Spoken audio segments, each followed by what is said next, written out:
How can you disagree about something? How can you say no about something being said? Oyinza otya obutakkiriziganya na kintu?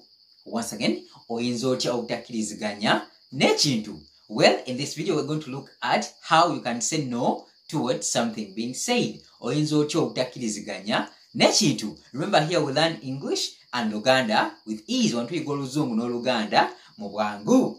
Okay, you can say, I don't think that is correct.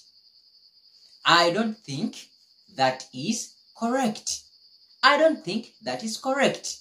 And in Luganda, we say, sirowooza nti kituufu. Sirowooza nti kituufu.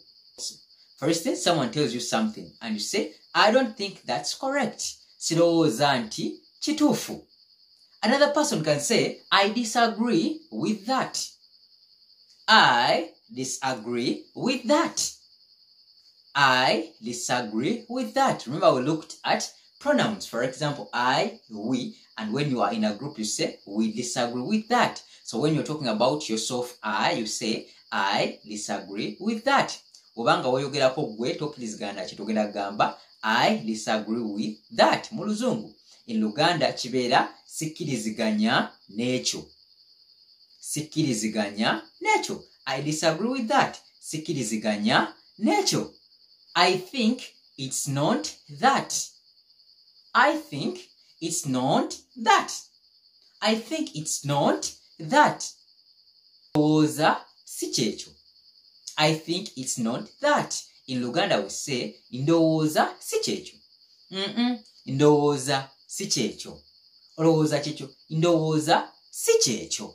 I think it's not that. So you say, ndowooza si kyekyo. I see your point, but I have a different view. I see your point, but I have a different view. I see your point, but I have a different view. Ndaba kyotegeeza, naye nze nina ekirala kye ndaba. Ndaba kyotegeeza, naye nze nina ekirala kye ndaba. Once again, I see your point, but I have a different view. Ndaba kyotegeeza, naye nze nina ekirala kye ndaba. So you are disagreeing with that person in a polite way. Ndaba kyotegeeza, naye nze nina ekirala kye ndaba. I see it differently. I see it differently. I see it differently. Nze nkiraba bulala. Nze nkiraba bulala. I see it differently. Nze nkiraba bulala. I don't agree with you. I don't agree with you. I don't agree with you. Sikkiriziganya nawe. Sikkiriziganya nawe. So you are rejecting the suggestion. Sikkiriziganya nawe. I don't agree with you. Well, those are some of the words you can say when you are disagreeing with someone. Ebimu bye bigambo by'oyinza okukozesa ng'owakanya ekintu oba nga tokkiriziganya n'ekyo ekiba kigambiddwa oba ekikolebwa. Don't forget, and for online classes, WhatsApp on the number that is displayed below the screen.